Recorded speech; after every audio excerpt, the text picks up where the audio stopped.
Hi everybody, welcome to my channel. I'm going to do a review on K12. This is all my opinion, what I've experienced and what I think about it. This is our 5th year. We're going to be starting 7th grade.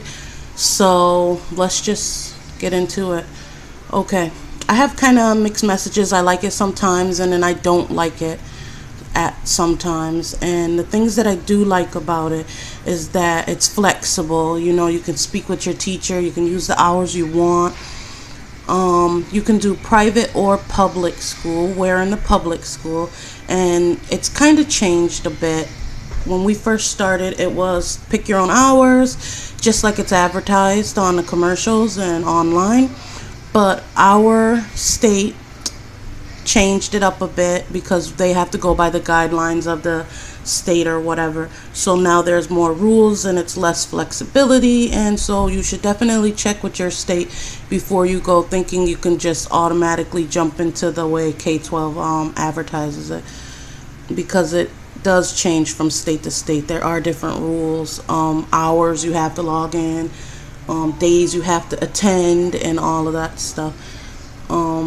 But I do like that you can get up and start whenever you want, and finish whenever you want, unlike public school. If you're having a hard time in public school and you're like my child was, he wasn't really good with his reading and writing, and the teachers said they couldn't put him in special education classes because he didn't qualify. He didn't have a learning disability. So I'm able to, with the teachers at K12, help him one-on-one and give him the attention he needs. So that's a good thing. If you're stuck in an area that you have problems with or trouble or certain issues, then your teacher can help you with that. They can schedule a class or a lesson and you'll be able to fix the problem or keep working at it. Nowadays schools have a lot of issues like school fights or shootings or things like that. You don't have to worry about that with online or public school, because you're at your own home, you're doing the work, you're not worried about your kids getting bullied or fighting or any of that stuff. Sorry I'm saying so much and I'm really stumbling. This is my first or second or third video, so I'm kind of getting comfortable with it. But also I do like it because me and my son get to really actually learn to work together and work together on it. There's different schools. If you go to the online private or public school, you can choose to see if they have it in your area if you are interested in joining.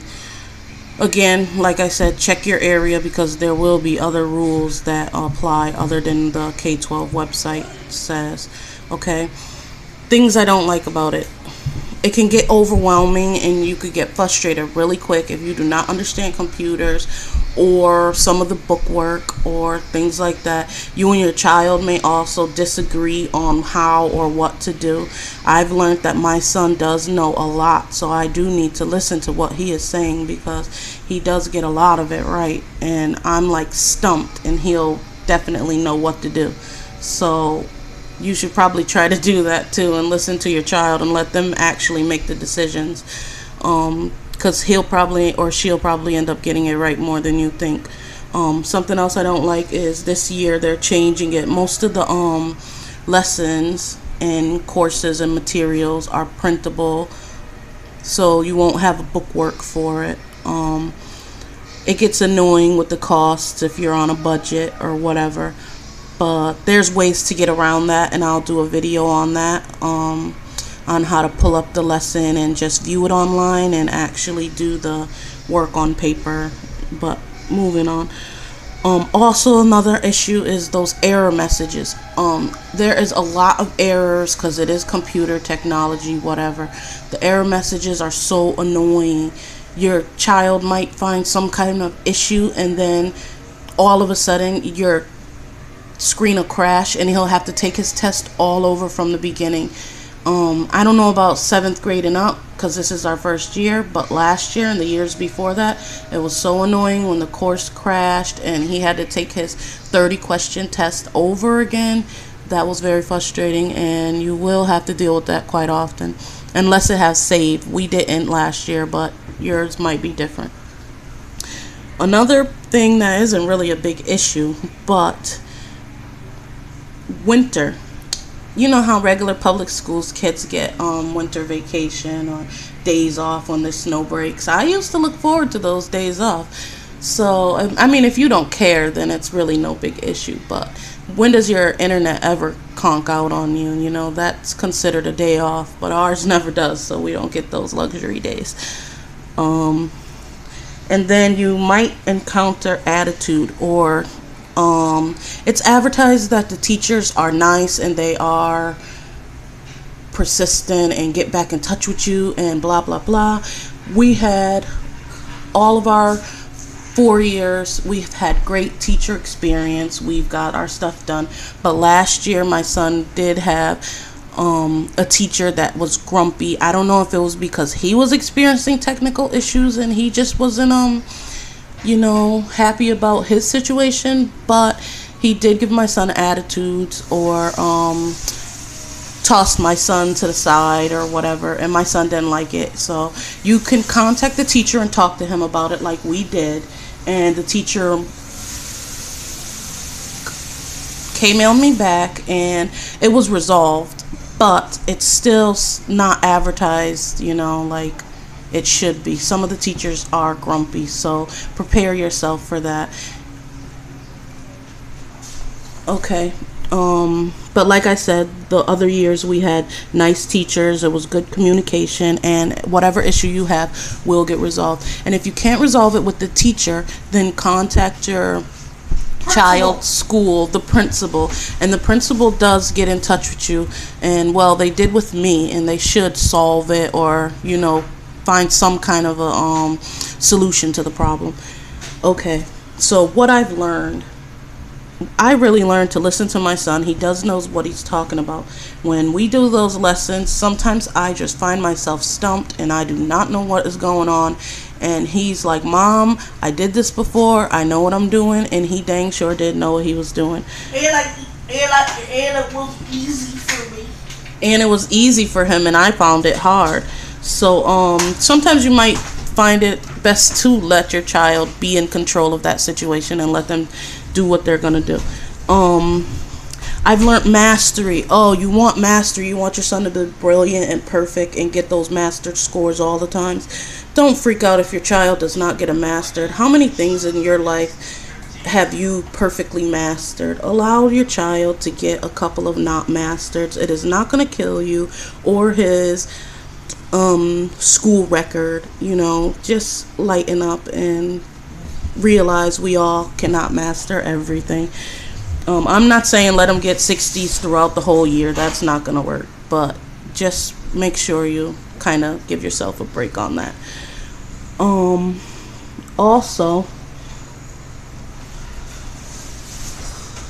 take breaks if you find yourself stumped or lost, because it can be overwhelming. Like I said, take a break. Go outside with your child and play basketball, or have a fun little baking session, or just let them play video games while you cool down. It's not going to kill anybody. It's certainly going to help the situation. Well, it should. Don't freak out like you did. Yes. Just because it's past 3 o'clock and kill your son with anticipation and anger. I freaked out a lot when it gets late and we're still doing the schoolwork. Oh my goodness. I was so like, oh, it's late. This is way past 45 minutes. The teacher said it should only take 45 minutes. You've been on this for 3 hours. Please, gosh, what am I going to do? And that's only because they're thinking of perfect children that could do it in that little bit of time. So give yourself a break and go back to it later. Don't, do like I did a few times and stress yourself and your child out. It's not worth it, and it can get resolved, or put it on a back burner for another day. And make sure to smile and keep up morale. If it's optional, skip optional. If your child doesn't know it, it doesn't help to do it. But if they already know it, don't kill yourself doing the optional work. If there's questions, like in a workbook, there's 25 questions on fractions. If your child has mastered fractions, don't waste your time doing all 25 questions. Have your child do the ones that he stumps on. Like, they'll give you a list of 3 different ways you could do the fractions or decimals. Have them move to something else. Excuse me. Have them move to something else that's gonna help them improve, not keep doing over and over what he's already done and he's mastered. Okay. I've also learned that it's okay to contact your teacher and have them schedule that extra class if you can't explain it to your child. Your child might not like Class Connects like you do, or think it's cool as you do, or whatever. But if they need the extra help, it's okay to schedule that class and have them sit in to get that lesson from the teacher. Okay, and remember that it is private or public online school, so you will need materials, supplies. They do give you a lot of books, textbooks, and reading books, and the courses online, but you need ink, a lot of ink. There's a lot of printing. You need regular basic school supplies that kids use every day in public school, and a nice quiet workspace is great. You know, even a little space in your kid's room or in the living room. I mean, it's not going to kill anything to have a nice space set up for your child. And you will have to pay for certain art and science supplies. They do give you some of the stuff, but like cardboard boxes or shoe boxes or containers, or a couple of times we found ourselves needing vinegar or rubbing alcohol or those little cotton swabs or whatever. So make sure you do budget that in there too, especially if you want to do the science projects and have fun with it, or the art projects, you know. And if your child likes to do a certain thing, then you might want to buy extra of what the school supplies so you can have more, so your child can do a second project his way instead of the way that the school had him do it.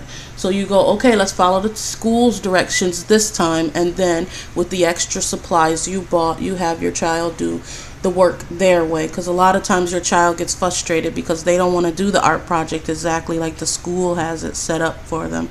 So it doesn't hurt to get extra for them to play around with it afterward. But all in all, I do like K12 because we can do everything the way we like to, not the standard way that public school does. The rules change from the K12, the way they have it set up and advertised. If your state does it the same way, then you're great. But if your state changes the rules, then you do have to follow those guidelines. And I do recommend it.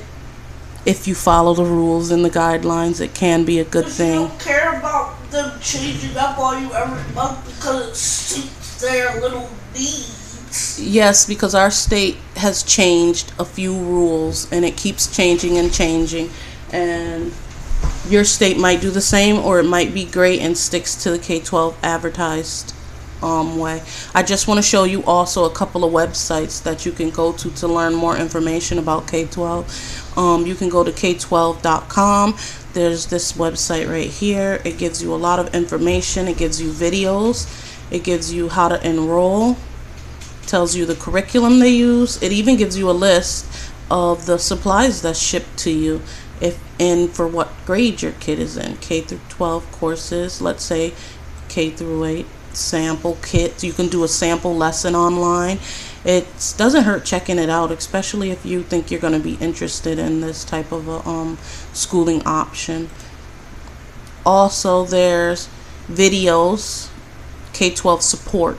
You can go to K12 support, and then there's videos on how to do certain things, like manage your student's schedule, school emails, learning about things like that, accessing the students' courses, teacher grading, because your teacher does a lot of grading. Your child will have to send in things to the teacher, and the teacher will grade it besides the stuff you grade.